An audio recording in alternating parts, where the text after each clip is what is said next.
Hello everyone, welcome to Brahmi academy. अभी आपको पता चला कि 2024 का सिलेबस चेंज हो गया है। आज हम देखेंगे कितना सिलेबस चेंज हुआ है, क्या क्या चीजें चेंज हुई हैं और बहुत सारी चीजें जो हैं, मतलब इतना परेशान होने की बात नहीं है क्योंकि बहुत सारी चीजें पुरानी ही है। हम ये देखेंगे प्रीलिम्स में क्या चेंज हुआ है, मेंस वाला हम अलग लेके चलेंगे। आज जो हमारा मेन फोकस रहेगा वो रहेगा प्रीलिम्स के सिलेबस पे कि हमें कैसे टारगेट करना है, जो चीजें नई ऐड हुई हैं आपको वो कहां कहां से ढूंढनी है और पढ़नी है। ठीक है। और जो लोग हाय तौबा मचा रहे हैं कि ये क्या हो गया, मतलब अलग अलग वीडियोस देख रहे हैं अलग अलग चैनल्स पे, बिल्कुल परेशान है एक दो दिन में, तो देखिए आप जो तैयारी कर रहे हैं वो एक सिविल सर्वेंट की कर रहे हैं, है ना। आपके सामने सिचुएशन आएंगी, अचानक से कुछ चेंज हो जाएगा, तो ऐसा एटीट्यूड आपको अभी से बना के चलना है कि अगर कोई डिफरेंस आता है आपके डेली रूटीन में, कुछ चेंज होते हैं तो आपको वो मैनेज करते आए। आपका तो फिर भी ठीक है कि 2.5 महीने पहले आपको बताया गया कि सिलेबस चेंज हुआ है। आप उनका सोचिए जो 2022 में मेंस लिखने जाते हैं और जब अचानक से उनके सामने कॉपी आती है तो थोड़ा पैटर्न ही चेंज है।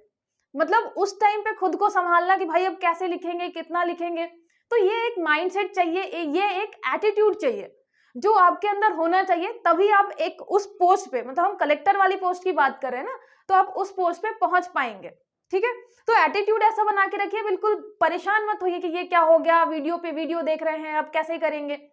देखिए जो मतलब जिनका है कि मुझे सिलेक्शन चाहिए किसी भी हाल में, तो सिलेबस चेंज हो कुछ भी चेंज हो, उन्हें पता है कि उन्हें पढ़ना है, उनके हाथ में कुछ नहीं है। अगर आप परेशान भी होते हैं बहुत ज्यादा तो आप कुछ कर नहीं पाएंगे। अल्टीमेटली एक दो दिन, एक हफ्ता, 2 हफ्ता, जितना भी आप परेशान होना चाहिए, उसके बाद आपको यही सिलेबस लेके बैठना पड़ेगा और पढ़ना पड़ेगा।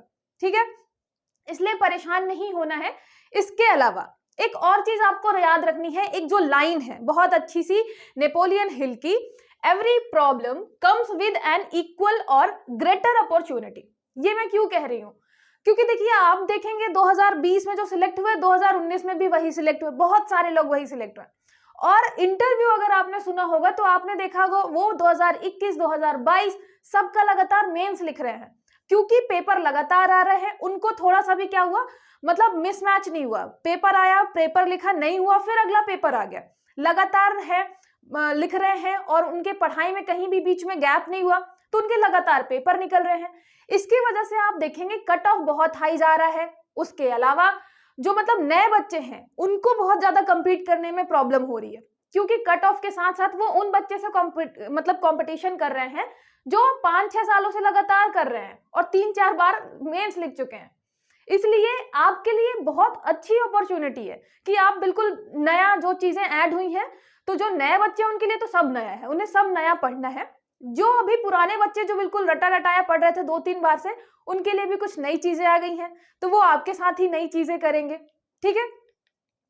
आज हम क्या करेंगे, प्रीलिम्स का सिलेबस देखेंगे, क्या क्या नई चीजें ऐड हुई हैं और आपको फिर करना कैसे है ना।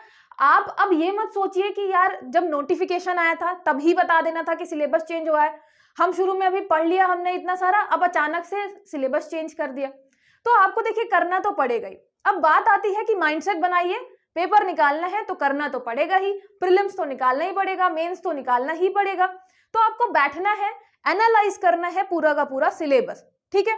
जैसे हम एनालाइज कर रहे हैं अभी, जो आपका पेपर फर्स्ट है जिसमें था आपका मध्य प्रदेश का इतिहास, वो यूनिट 2 में आ गया है। यूनिट 1 में आ गया है आपका भारत का इतिहास। भारत के इतिहास में भी आप देखेंगे जो ये प्राचीन भारतीय एंशियंट जो इंडिया वाला पोर्शन है ना, भारतीय ज्ञान परंपरा, भारतवर्ष, वेद, उपनिषद, अरण्यक, ब्राह्मण ग्रंथ, हम इनके नंबर पढ़ते थे, संख्या पढ़ लेते थे और बस इतने में खत्म कर देते थे। मेंस में भी इतना कभी ऐसे डिटेल में नहीं है कि हमें एक एक ब्राह्मण ग्रंथ जो इंपॉर्टेंट है वो पढ़ने पड़े हो, है ना। तो यही आपको क्या करना है, कॉन्सेप्ट एंड आइडियाज जो अपने यहाँ के हैं, कि आपको पता हो इंडिया के कॉन्सेप्ट, आइडियाज, वेदा के आइडियाज क्या है, संस्कार, पंच महायज्ञ, कर्म का सिद्धांत, बोधिसत्व, मतलब सब बौद्ध वगैरह भी इंक्लूड किया है, तीर्थंकर वगैरह। तो ये सारी चीजें, मतलब आप ऐसा मान के चलिए कि आपका जो एंशियंट इंडिया वाला पोर्शन है, एंशियंट इंडिया वाला, वो ज्यादा डीप में आपको पढ़ना पड़ेगा। ठीक है। तो ये पोर्शन आप चलिए अभी हटा के चलिए कि ठीक है ये पोर्शन नया है, हमें ज्यादा डीप में करना पड़ेगा। फिर उसके बाद ये जो आपका मध्यकालीन वाला है, मिडिवल हिस्ट्री, पूरी की पूरी वही है ना, विशेषताएं, घटनाएं, आर्थिक, सारी चीजें। भारतीय सांस्कृतिक, अच्छा जो आपका आर्ट एंड कल्चर वाला पोर्शन है, संस्कृति वाला आर्ट एंड कल्चर, वो याद रखिएगा, वो थोड़ा इंक्रीज कर दिया है। जैसे यूपीएससी में आर्ट एंड कल्चर के बहुत अच्छे क्वेश्चन आते हैं, सेम ऐसे ही मध्य प्रदेश आपके पीएससी में भी क्या कर दिया है, भारत की सांस्कृतिक विरासत, कला, प्रारूप, साहित्य, पर्व, उत्सव थोड़ा डिटेल में कर दिया। फिर आपको सामाजिक और धार्मिक सुधार, यहां से क्वेश्चन हमेशा मिलते हैं। प्रार्थना समाज के बारे में हो या राजा राम मोहन के बारे में हो, ये हमेशा देखने को मिलता है। राष्ट्रीय आंदोलन आपको ये भी मिलेगा, और एकीकरण और पुनर्गठन ये भी पहले का ही है, ठीक है। तो अल्टीमेटली हमें चेंज कौन सा मिला, ये आपका एंशियंट इंडिया वाला जो पोर्शन है वो हमें चेंज मिला है, वो हमें ज्यादा डीप में पढ़ना पड़ेगा। ब्राह्मण, अरण्यक, जितने भी दर्शन वगैरह हैं, गणतंत्र, वर्णाश्रम, आप ये वैसे मेंस में पढ़ रहे थे, आपको अगर याद होगा मेंस में आपका वर्णाश्रम, पुरुषार्थ, संस्कार, ये सारी चीजें हैं डिटेल में, वही अब प्रीलिम्स में आ गई है, वही आपको 4 ऑप्शन दे के पूछेगा वो, ठीक है। तो इसमें घबराने की जरूरत तो इतनी है नहीं। फिर बात करते हैं किसकी, जो यूनिट 2 था आपका, मतलब जो यूनिट फर्स्ट था पहला, मध्य प्रदेश का इतिहास, संस्कृति और साहित्य, ये अब यूनिट 2 हो गया, ठीक है। तो यूनिट 2 में आप देखेंगे मध्य प्रदेश के इतिहास का प्रमुख घटनाएं, राजवंश, पूरी की पूरी वही लाइनें हैं, ठीक है। हम डायनेस्टी वगैरह की बात करें, फिर कंट्रीब्यूशन, मध्य प्रदेश के स्वतंत्रता आंदोलन में योगदान, तो contribution of Madhya Pradesh in freedom movement, ये भी सही है, पूरा का पूरा वही है। कला, स्थापत्य कला, ये भी पूरा सेम है। जनजातियां, बोलियां, ये भी सेम है। लोक संगीत, लोक कलाएं, लोक साहित्य, जो आपका फोक म्यूजिक, फोक आर्ट, ये भी पूरा पॉइंट वही है। साहित्यकार आप पहले पढ़ रहे थे, ये भी वही है। धार्मिक, सांस्कृतिक, पुरातात्विक पर्यटन स्थल, ये भी यही है। ये आपका जो विश्व धरोहर वाला पॉइंट है, ये आपका मेंस में इंक्लूड था, है ना। तो वैसे भी आप विश्व धरोहर पढ़ते हैं मध्य प्रदेश के सारे, तो ये भी आपका हो गया। और जनजातीय व्यक्तित्व, इसमें भी आप देखेंगे यूनिट 2 में कुछ भी चेंजेस नहीं हुआ है, बस विश्व धरोहर ऐड कर दिया। मतलब आपका जो वर्ल्ड हेरिटेज साइट्स है मध्य प्रदेश की, वो भी आप पढ़ते थे मेंस के लिए। तो फिर आप मेंस और प्रीलिम्स अलग अलग करके नहीं चल सकते, आपको दोनों चीजें साथ में कवर करते चलना पड़ेगा, क्योंकि सिलेबस बहुत ज्यादा क्या कर दिया है, मैच करता हुआ, ठीक है। पहले भी मैच कर रहा था, अब ज्यादा मैच करता हुआ हो गया है। नेक्स्ट देखेंगे आप यूनिट 3, वर्ल्ड जो ज्योग्राफी है, वर्ल्ड ज्योग्राफी, विश्व भूगोल आपका जो था, ठीक है, विश्व भूगोल हटा दिया। अब कमीशन को लगने लग गया कि पहले आप इंडिया के बारे में जानिए, है ना, तब फिर आप वर्ल्ड के बारे में जानिएगा, कहाँ कौन से पर्वत है, नदियां हैं, पठार है। तो वर्ल्ड ज्योग्राफी हटा दिया। अब आपको क्या करना है, भारत के पर्वत, पठार, नदियां, जो आपके हिल्स, प्लेट्यू, माउंटेन, रिवर्स, ये सब पढ़ने हैं, ठीक है। आप वैसे भी ये ज्योग्राफी वाले पोर्शन में पढ़ते हैं, शुरुआत जब आप करते हैं तो यहीं से करते हैं, इंडिया की नदियां कौन सी हैं, पर्वत कौन से हैं, पठार कौन से, तो वही सारी चीजें आपको लेक्स, हिल्स, माउंटेन्स, प्लेट्यू, ये सारी चीजें पूछेगा, ठीक है। दूसरा जो है अल नीनो, ला लीना, ये सारा जो दक्षिणी दोलन, पश्चिमी विक्षोभ, ये आप मेंस में डिटेल में पढ़ते थे, है ना। तो क्लाइमेट वाला जो पोर्शन है, क्लाइमेट वाला पोर्शन है, याद रखिएगा, यहाँ पे क्लाइमेट फिनोमिना ये थोड़ा डिटेल में आएगा, मतलब यहाँ से क्वेश्चन पूछे जा सकते हैं डिटेल में। तो ये फिजिकल ज्योग्राफी में आप वैसे भी डिटेल में पढ़ते हैं, ये आपका बेसिक ज्योग्राफी का पार्ट हो गया। फिर प्राकृतिक संसाधन, ये पहले भी था, ठीक है, आपसे वन, खनिज संपदा, ये सब पूछता ही है कि कालाहांडी में कौन सा आपको खनिज मिलेगा, सारी चीजें। फिर प्रमुख फसलें, खाद्य सुरक्षा, हरित क्रांति, दूसरी हरित क्रांति की रणनीतियां, ये जो है आपको अलग से पढ़ना पड़ेगा, है ना। हम जो हरित क्रांति वगैरह पढ़ते थे, कहाँ पढ़ते थे, मेंस वाले पोर्शन में, तो वही उठा के दे दिया है कहाँ पे, प्रीलिम्स में भी, कि आपको ग्रीन रेवोल्यूशन पूछेगा, ठीक है। यहाँ पे फूड सिक्योरिटी हो गया, उसके अलावा ग्रीन रेवोल्यूशन हो गया, strategy for second green revolution. अब सीधी बात है, यहाँ पे लिखने को नहीं आएगा, 4 ऑप्शन हमें देगा, उसमें से एक टिक करना पड़ेगा, तो आप उस हिसाब से अपनी स्ट्रैटेजी बनाएंगे, है ना, कि 4 ऑप्शन में हमें टिक करना है, और उसी चीज को जब हम मेंस में लिखेंगे तो कैसे लिखेंगे। तो ये लाइनें आपकी पहले भी कहाँ पे थी, मेंस में थी, है ना, एक्स्ट्रा नहीं है ये। फिर ऊर्जा के पारंपरिक एवं गैर पारंपरिक स्रोत, ये आपका पूरा कन्वेंशनल और non conventional sources of energy, ये आपका मेंस का पार्ट है। ये हमेशा आप देखेंगे यहाँ से क्वेश्चन भी अच्छे खासे बनते हैं, है ना। फिर उसके बाद आपदाएं, प्रमुख चक्रवात, ये भी आपको साइक्लोन वाला चैप्टर जो डिजास्टर मैनेजमेंट है, आपदा मेंस वाले में, वहां से लिया गया है। तो आप देखेंगे मेंस के बहुत सारे टॉपिक उठा के प्रीलिम्स में डाल दिए गए। मेंस में आप ऑलरेडी पढ़ते थे, तो ये आपको ऐसे नहीं सोचना कि बहुत ज्यादा कुछ एक्स्ट्रा आ गया है ना। आप देख रहे हैं मैच करता हुआ सा है, ठीक है। फिर होगा यूनिट 3। यूनिट 4 में बात करें, यूनिट 4 में आपका मध्य प्रदेश का भूगोल, पहले भी मध्य प्रदेश का भूगोल अलग से था, अभी भी अलग से दिया हुआ है, ठीक है। यहाँ पे वन, वनोपज, नदियां, पहाड़ियां, पठार, ये पठार वाला जो पोर्शन है वो एक्स्ट्रा आया है। अब नदी पर्वतें देखेंगे तो पहाड़ियों के बारे में अखरानी, मथवार की पहाड़ी, बीजागढ़ पहाड़ी, ये सब पूछा हुआ है, ठीक है। तो रिवर्स हिल्स पूछा है, प्लेट्यू वाला जो पोर्शन है ये याद रखिएगा। अब प्लेट्यू पूछेगा, मालवा का पठार है, उसके अलावा जो छोटे छोटे आपके पठार है, बुंदेलखंड का पठार, उनसे थोड़ा डिटेलिंग जाएगा, ठीक है। तो प्लेट्यू आप कहाँ पढ़ते थे? मेंस में पढ़ते थे। फिर वही हो गया। फिर जलवायु, ऋतुएं, तापमान, वर्षा, ये सारी चीजें आपकी मतलब क्लाइमेट वाला जो है सेम है। प्रमुख प्राकृतिक संसाधन जो आपके नेचुरल रिसोर्सेस हैं ये भी सेम है। सिंचाई, सिंचाई परियोजना, आप हमेशा देखेंगे कि परियोजना के बारे में आता है, सिंचाई परियोजना के बारे में आता है। मैच ऑफ द फॉलोइंग आता है, कौन सी परियोजना किस नदी पे है। ये भी आपका major crops, water resources, irrigation, सारी चीजें थी। फिर यहाँ पे आपको देखना है ये ऊर्जा के पारंपरिक और गैर पारंपरिक स्रोत, ये पोर्शन भी आप पढ़ते थे कहाँ पे? मेंस वाले में, कि मध्य प्रदेश में हमने कितना मतलब कन्वेंशनल और नॉन कन्वेंशनल एनर्जी सोर्सेस हम ग्रो कर रहे हैं, है ना। ताप विद्युत केंद्र जो हैं आपके विंध्याचल, सतपुड़ा, वो ऊर्जा के स्रोत हैं। उसके अलावा हमारे यहाँ जैसे रीवा आपका सोलर प्लांट हो गया, उसके अलावा हम और कितने सोलर प्लांट जनरेट कर रहे हैं, कहाँ कहाँ कर रहे हैं, तो ये सारी चीजें आपको यहाँ से पूछेगा। प्रमुख उद्योग ये पहले भी था। फिर जनसंख्या वृद्धि, वितरण, घनत्व, नगरीकरण, ये पोर्शन आपका मेंस का था। जनसंख्या, वितरण, घनत्व, ये सब पूछता था। अब क्या है आपको पता है, डिटेल में थोड़ा सा पूछता है, ठीक है। तो डिटेल में कैसे कि घनत्व में भी पूछेगा तो 2-3 आपको जिले दे देगा कि ऊपर से नीचे जमाइए, सबसे ज्यादा किसमें है, फिर उससे कम, फिर उससे कम।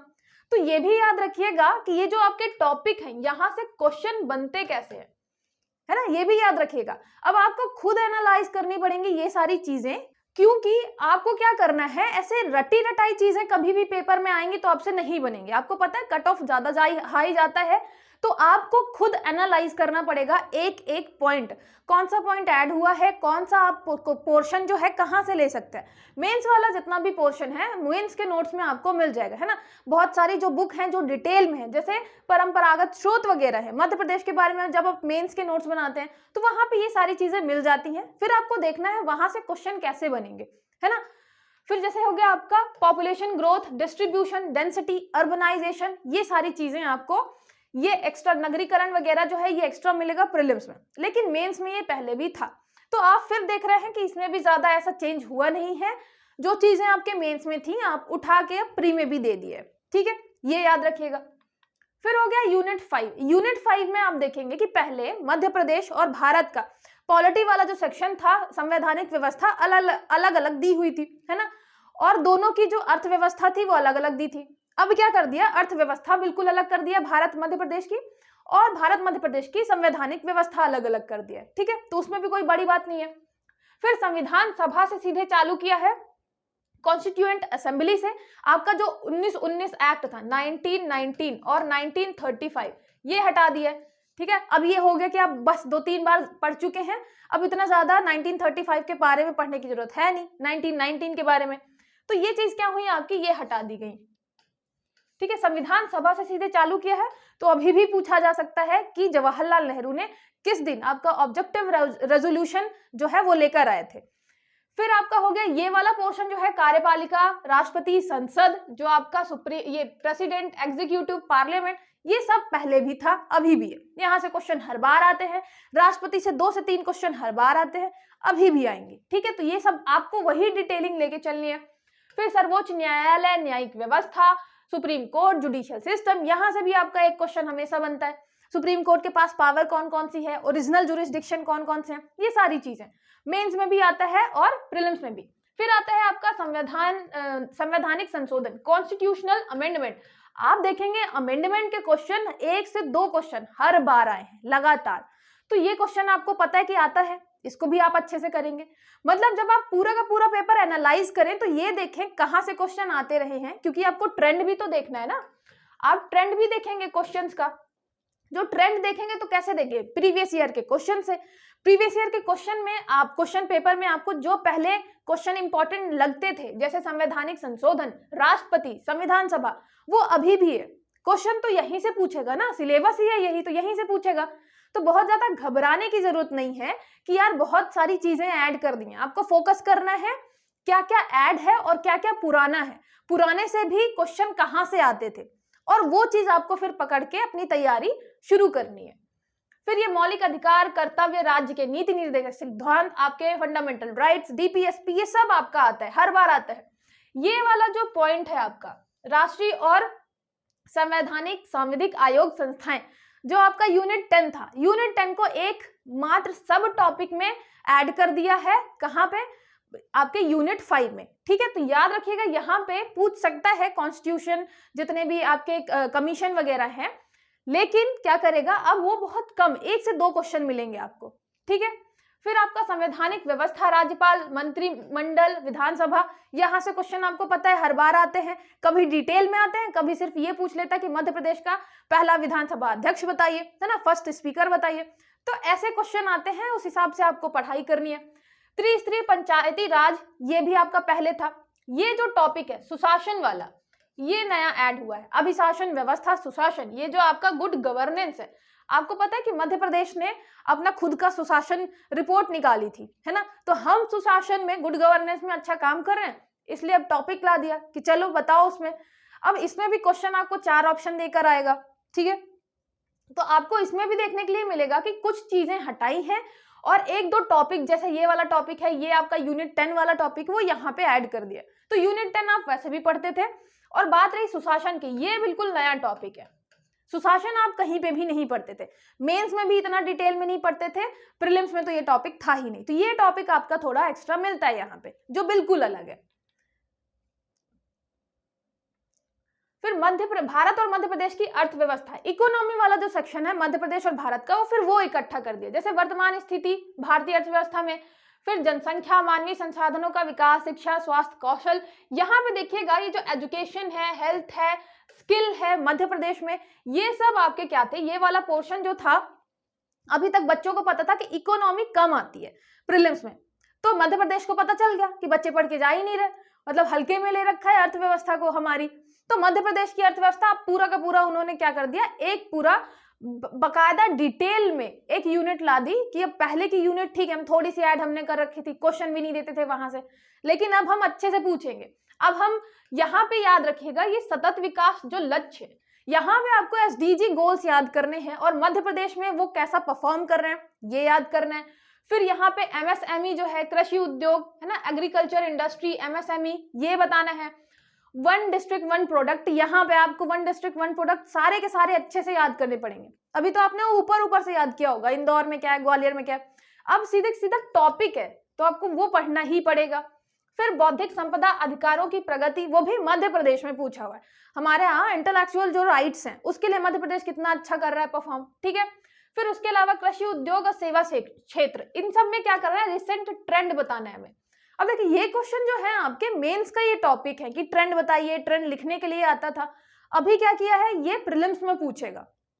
तो अब ये पहली बार जब क्वेश्चन आएंगे तभी पता चलेगा कि क्वेश्चन बन कैसे रहे, ट्रेंड में वो पूछना कैसा चाह रहा है। या फिर ऐसे भी आएगा कि अभी जो है मध्य प्रदेश की स्थिति क्या है, जैसे अभी पूछता है आपका किसमें, खनिज में, कोयले में स्थिति बताइए, या दलहन में, फसलों में स्थिति बताइए मध्य प्रदेश की पूरे भारत में। सेम ऐसे ही पूछ लेगा कृषि उद्योग और सेवा क्षेत्र कि अपने सर्विस सेक्टर में मध्य प्रदेश कौन से स्थान में है पूरे भारत में।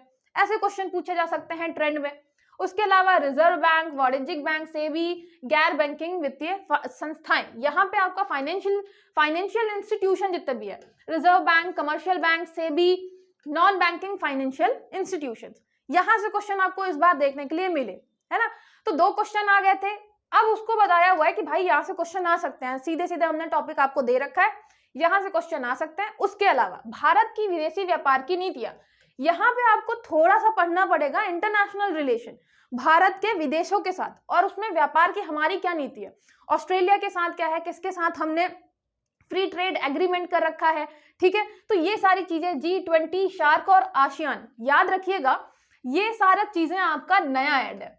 ठीक है, यहां से एक एक पॉइंट आते थे, लेकिन अब G20 हो गया तो सिर्फ ये नहीं पूछेगा G20 का मीटिंग कहाँ हुआ या फिर उसका अभी इस टाइम पे अध्यक्ष कौन है, उससे थोड़ा डिटेल में भी पूछ सकता है। ठीक है, ऐसे आसियान वाला, शार्क वाला, ये सब डिटेल में थोड़ा सा पूछ सकता है कि मेंबर इस्टेब्लिशमेंट ईयर, हेडक्वार्टर, इसके अलावा भी थोड़ा चीजें पूछ सकता है, तो आप इनको भी थोड़ा डिटेल में पढ़ेंगे, है ना। और जो नए टॉपिक है जैसे कि आपका एमएसएमई हो गया, वन डिस्ट्रिक्ट वन प्रोडक्ट हो गया, एसडीजी गोल्स हो गया, ये सारी चीजें, ये जो आपका इंटरनेशनल इंटेलेक्चुअल प्रॉपर्टी राइट्स है, इसके बारे में हो गया। तो ये जो आपके नए ऐड हुए हैं, है ना, जो नए ऐड वाले पॉइंट हैं, ये वाला है, ये वाला है, ये वाला है, वन डिस्ट्रिक्ट वन प्रोडक्ट है, और ये सतत विकास वाला।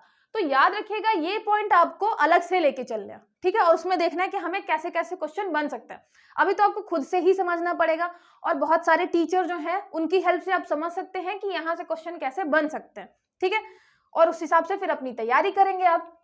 फिर नेक्स्ट देखिए, यूनिट 7 जो था आपका, यूनिट 7 में कुछ चीजें हटाई हैं, कुछ चीजें नई ऐड की हैं।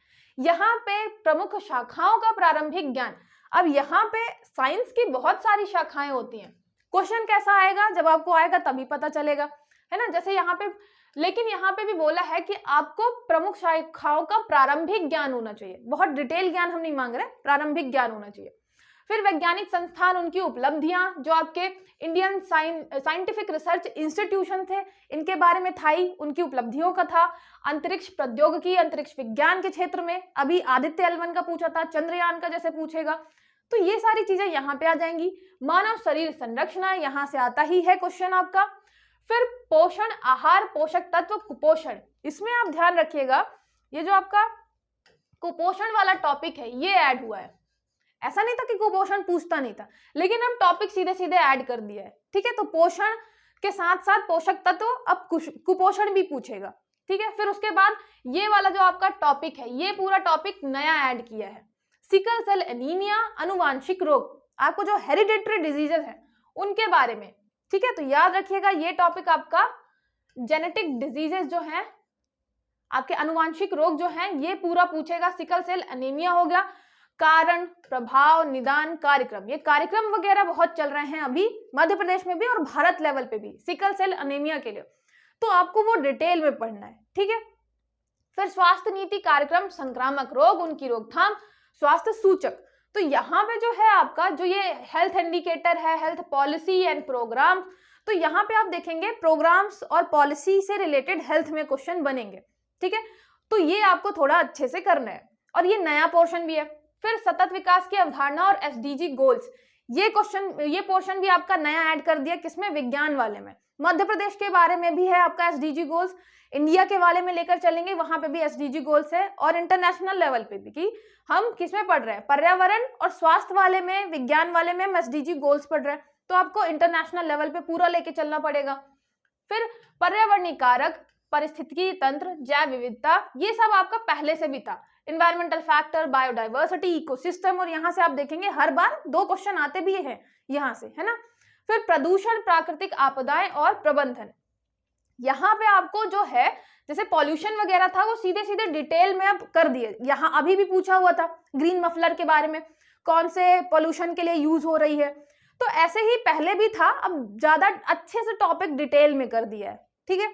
तो आप इसमें देखेंगे जब कि हमें पढ़ना नया नया क्या है, तो ये 3 जो टॉपिक हैं बिल्कुल सेम है, ऊपर वाले में थोड़ा कुछ एक्स्ट्रा पूछ सकता है, उसके अलावा ये वाला एक्स्ट्रा पूछ सकता है, और फिर आपको मिलते जुलते से हैं एसडीजी गोल्स वगैरह।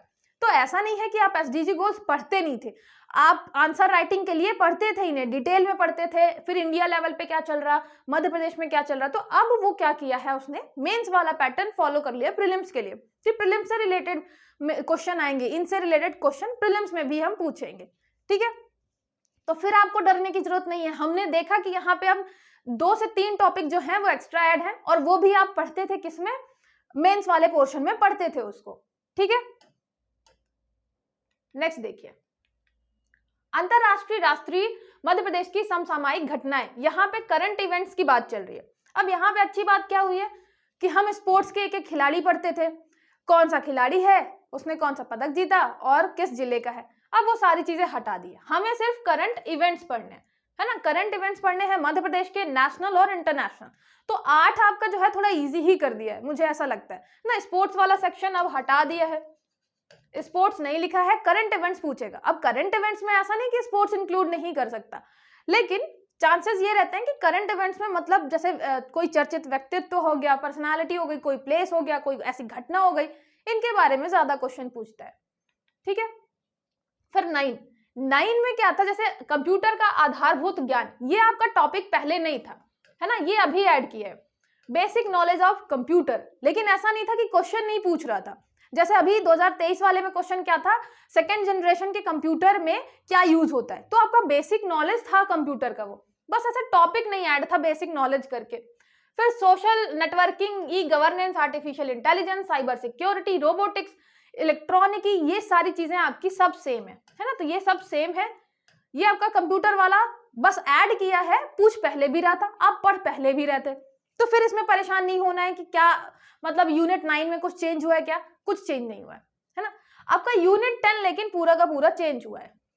मैंने अभी मतलब जनजातियों वाला चैप्टर पूरा बहुत अच्छे से डिटेल में कवर किया है प्रीलिम्स के लिए स्पेशली, तो मैंने आपको हर बार बताया है जनजाति कितनी इंपॉर्टेंट है, जनजाति कितनी इंपॉर्टेंट है।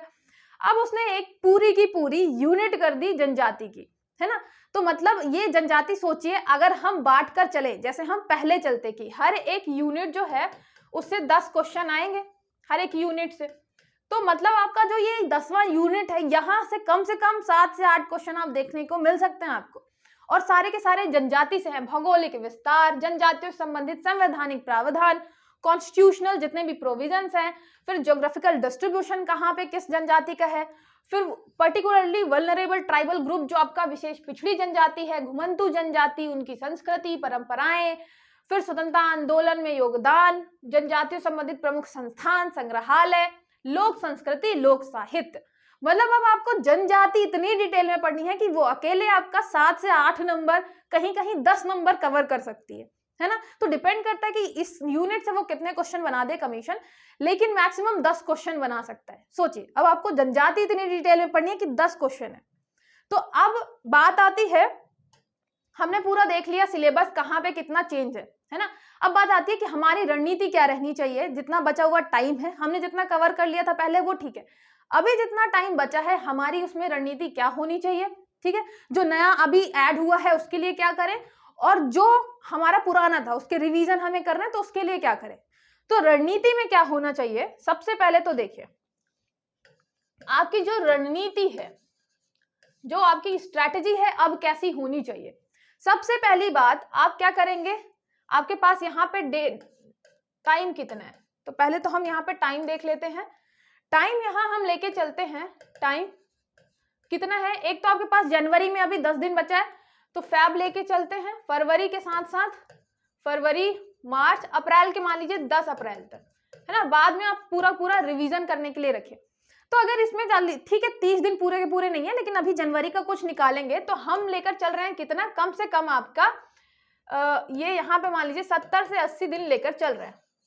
जैसे 70 से 80 दिन है तो आप बिल्कुल फिक्स नहीं बनाएं, एक एक दिन का आप अगर बनाते हैं, कहीं आपको जाना पड़ गया, कहीं कुछ प्रॉब्लम आ गई, आप नहीं पढ़ पाए, तो आपका पूरा का पूरा सिलेबस जो है वो पीछे हो जाता है। ठीक है, तो आप बिल्कुल फिक्स टाइम में ना बनाएं कि बस इतने दिन है, तो एक एक दिन का बिल्कुल हिसाब रखना है, आप थोड़ा सा गैप लेकर भी रखें। ठीक है, तो मैं 70 से 80 दिन का बता रही हूँ आपको कि कैसे आपको लेकर चलना है।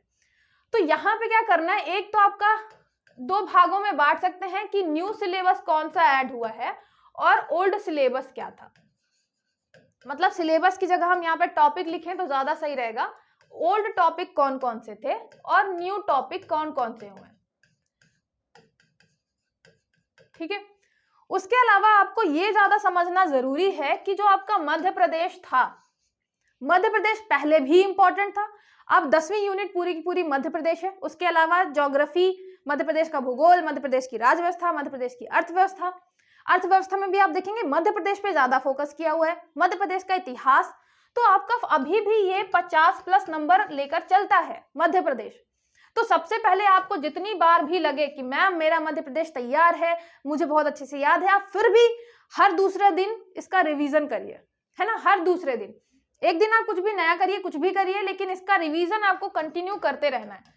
तो इसका रिवीजन करना है जिनको लगता है कि हमारा तैयार है, नहीं है तो आपको बेसिक से मध्य प्रदेश पूरा तैयार करके रखना है। क्योंकि अगर आपने मध्य प्रदेश बहुत अच्छे से तैयार कर लिया तो यहाँ पे आप कितना कर सकते हैं, 45 नंबर, मतलब 45 क्वेश्चन टारगेट कर सकते हैं। यहाँ पे हम 50 क्वेश्चन की बात करें, नंबर की नहीं, 50 क्वेश्चन टारगेट कर सकते हैं। मतलब आ सकते हैं, और 45 वहां पे आप टारगेट कर सकते हैं सीधे सीधे। फिर आप इतनी बार रिवीजन करिए कि आप यहाँ पे 45 क्वेश्चन टारगेट करके चले। ठीक है, ये हो गया। फिर बात आती है, ये मध्य प्रदेश का तो अलग से चलता रहेगा और इसमें कोई छेड़छाड़ करनी ही नहीं है अपने को। फिर बात करते हैं कि जो आपका नया टॉपिक जो ऐड हुए हैं उनका क्या करना है। देखिए, जितने भी नए टॉपिक हैं, एक चीज आपने देखी होगी, वो किससे रिलेटेड है, गवर्नमेंट की स्कीम से रिलेटेड है। जैसे मध्य प्रदेश में एसडीजी गोल, मध्य प्रदेश में क्या चल रहा है, सिकल सेल अनीमिया है, इसमें सब आप देखेंगे कि जो गवर्नमेंट की अभी है ना पॉलिसी, सुशासन, गुड गवर्नेंस, मध्य प्रदेश सुशासन में कुछ कुछ काम कर रही है, तो क्या कर रही है, तो गवर्नमेंट की स्कीम से रिलेटेड बहुत ज्यादा है।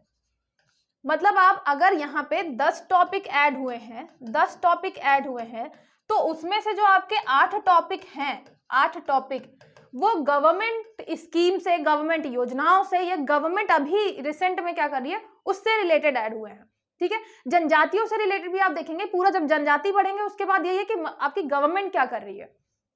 तो यहाँ पे आप ऐसा मान के चलिए कि कुछ भी है जो तो गवर्नमेंट से रिलेटेड है। तो आप जितने भी नए टॉपिक ऐड हुए हैं उनको करेंगे कहाँ से, जितने भी नए टॉपिक ऐड हुए हैं कहाँ से पढ़ेंगे, तो आप जाएंगे गवर्नमेंट की साइट्स पर, गवर्नमेंट साइट्स पर, जितने भी गवर्नमेंट की अलग अलग साइट्स हैं। अब गवर्नमेंट की अलग अलग साइट्स आप कौन कौन सी ढूंढेंगे, जैसे मान लीजिए एक हो गई आपकी हेल्थ की रिलेटेड, हेल्थ वाली देखिए, एक आप ट्राइबल देखिए, ट्राइबल, जैसे ट्राइबल वाला जो पोर्शन है, तो मध्य प्रदेश की गवर्नमेंट क्या कर रही है ट्राइबल के लिए, तो आपको यहाँ पे ट्राइबल की साइट पे जाके देखना पड़ेगा, हेल्थ वाला साइट। उसके अलावा जो आपका गुड गवर्नेंस है, गुड गवर्नेंस, गुड गवर्नेंस वाली साइट पे जाकर देखिए। इसके अलावा जो आपका माई गवर्नमेंट है, ये वाली ऐप में जाके देखिए। फिर उसके अलावा यहाँ पे जितने भी गवर्नमेंट की मतलब बहुत अच्छी अच्छी वेबसाइट्स हैं जहाँ पे आपको चीजें मिल सकती हैं, है ना, प्रशासन के बारे में, हेल्थ के बारे में, शिक्षा के बारे में, एजुकेशन में क्या क्या कर रही है अलग अलग, मतलब जनजातियों के लिए, वुमेन के लिए, ये सारी चीजें आप यहाँ से देखेंगे। तो जितनी भी चीजें हैं, चाहे वो आपके मध्य प्रदेश से रिलेटेड हो या चाहे हम इंडिया से रिलेटेड हो, अगर इंडिया से रिलेटेड भी देखेंगे, एसडीजी गोल्स वगैरह देखेंगे, तो यहाँ पे एसडीजी गोल्स के लिए क्या कर रही है ना, एनर्जी के लिए क्या कर रही है, तो ये सारी चीजें आपको किसमें मिलेंगी, गवर्नमेंट की साइट्स पे मिलेंगी। आपको टॉपिक देखना है, फिर आपको गवर्नमेंट साइट्स पे सर्च करना है क्या क्या डेटा अवेलेबल है, क्योंकि वहां का जो डेटा होगा वो ऑथेंटिक भी माना जाएगा। तो अगर मान लीजिए कोई क्वेश्चन आता भी है और अगर लगता है आपको कि अलग जगह कहीं और कुछ और मिल रहा है, तो गवर्नमेंट की जो साइट्स पे लिखा है वो आपका माना जाएगा। ठीक है, अगर आप वहां पे मतलब बाद में बताएंगे भी, क्वेरी भी रेज करेंगे कि ये यहाँ पे आपकी साइट पे ये लिखा हुआ है, तो फिर वहां पे ऑब्जेक्शन रेज होता है। ठीक है, तो इसलिए यहाँ पे आप हर चीज, जितनी भी नई चीजें हैं उसको गवर्नमेंट की साइट से उठाएंगे। ठीक है, और हाँ, कोई भी टीचर कितना भी अच्छा समझा दे आपको, लेकिन जब तक आप खुद से काम नहीं करेंगे इन चीजों पे, आप समझ नहीं पाएंगे। ऐसा मानिए कि कोई टीचर जिसको लग रहा है कि ये चीजें इंपॉर्टेंट है, वो चीजें उठाकर उसने आपको बता दी, लेकिन जब आप खुद सर्च करेंगे, खुद ढूंढेंगे एक एक टॉपिक, तो आपको बहुत सारी ऐसी इंफॉर्मेशन मिलेगी जो आप क्वेश्चन में यूज कर सकते हैं। एलिमिनेशन मेथड में कुछ यूज होगा कि यार ये तो यहाँ पे पढ़ा था मैंने, यहाँ तो होगा नहीं। ठीक है, तो इसलिए आप खुद से जरूर मेहनत करें, ये भी याद रखिएगा, क्योंकि काम आपको करना है सारा का सारा।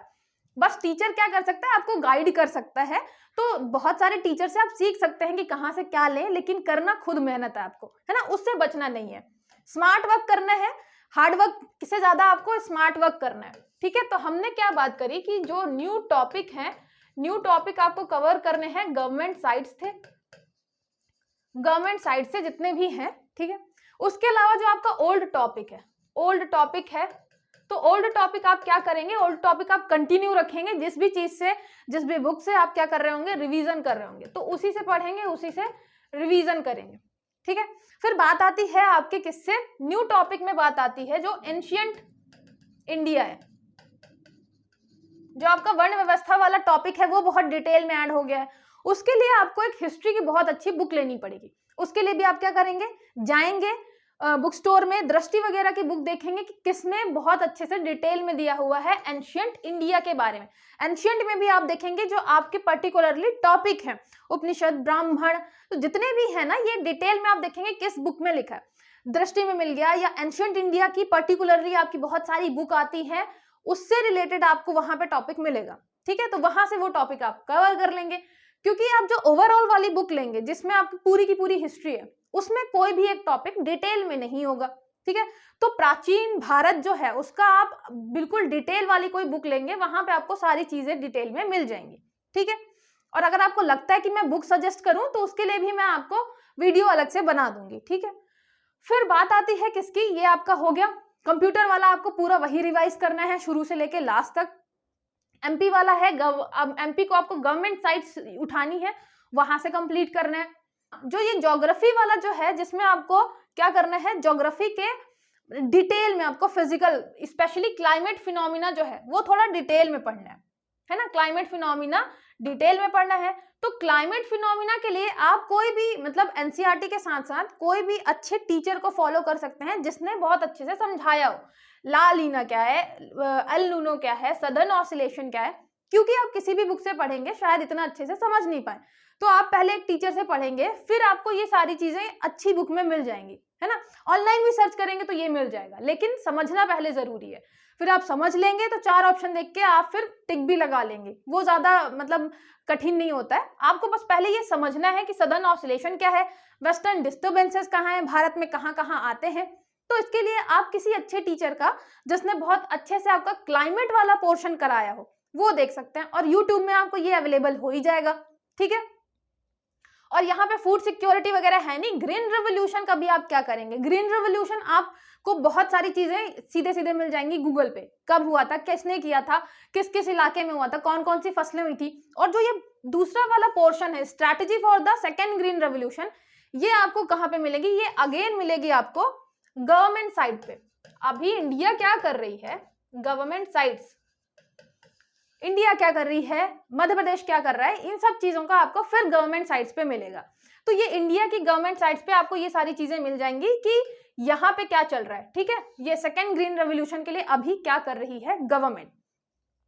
उसके अलावा ये जो आपके कन्वेंशनल और non conventional source of energy है ना, यहाँ पे पारंपरिक स्रोत, ये आप डिटेल में पढ़ते हैं वैसे भी, solar energy, wind energy mains में।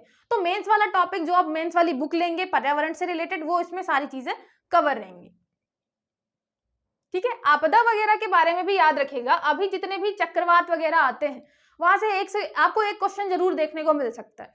तो जितने भी करंट अफेयर में आप चक्रवात वगैरह पढ़ते हैं और आपदे खतरे आपदाएं पढ़ते हैं, तो उसका आप क्या करें, नोट्स बना लें साइड में कि हाँ ये चीजें हैं। या फिर जब आप इसको करंट वाली किसी बुक में पढ़ेंगे तो याद करके चलेंगे कि आपदा वाला पोर्शन कवर करना है, वहां से एक क्वेश्चन बन सकता है।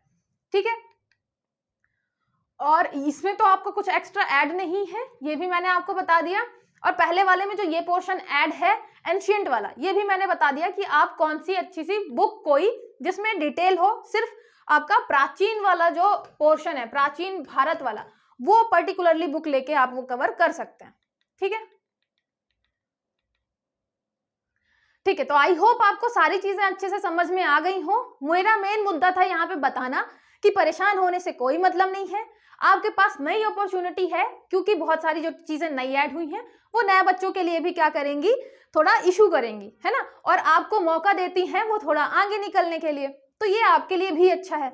उसके अलावा अभी आपको क्या करना है, नए सिलेबस और पुराने सिलेबस, मतलब नए टॉपिक और पुराने टॉपिक का थोड़ा मेंटेन करके चलना है। पुराने सिलेबस आपका टॉपिक जो है उनका रिवीजन करते चलता रहे। और एक चीज याद रखिएगा, जो आपका नया न्यू टॉपिक है, न्यू टॉपिक, उसको क्या करना है, उसको आपको अप्रैल के पहले खत्म करना है, अप्रैल के पहले। ये मैं क्यों बोल रही हूं, क्योंकि अप्रैल में आपको इसका कम से कम 4 से 5 बार या 5 से 6 बार आपको रिवीजन करना है। अगर आप रिवीजन नहीं करेंगे आप भूल जाएंगे, चाहे वो प्राचीन भारत एंशिएंट इंडिया की बात करें या उसके अलावा जितने भी नए टॉपिक ऐड हुए हैं। तो अगर रिवीजन नहीं करेंगे तो आप भूल जाएंगे। वन डिस्ट्रिक्ट वन प्रोडक्ट, ये सारी चीजें आपको गवर्नमेंट साइट्स पर मिल ही जाएंगी। एक तरफ से अच्छे से आप याद करना चालू करिए, और लास्ट में आपको अप्रैल से पहले करना है, क्योंकि फिर रिवीजन भी करना है। ठीक है, तो याद रखिएगा आपको नए टॉपिक पे ज्यादा ध्यान देना है, क्योंकि वो नए हैं, पहली बार आप पढ़ रहे हैं, उनको पहले ढूंढना है, नोट्स बनाने हैं, फिर बार बार रिवाइज करना है। अप्रैल के पहले आपका सारा जो नया टॉपिक है वो कवर हो जाए। साथ ही साथ पुराने टॉपिक का आपको रिवीजन करते चलना है ना, जितना भी हिस्ट्री, पॉलिटी, ज्योग्राफी जो भी पुराना था उसको साथ साथ में रिवाइज करते चलना। अगर आपको कोई भी डाउट है तो आप कमेंट करके पूछ सकते हैं, साथ ही साथ आपको अकेडमी का नंबर भी मिल जाएगा, तो नंबर पे भी कॉल करके या मैसेज करके अपनी कोई भी क्वेरी है वो पूछ सकते हैं।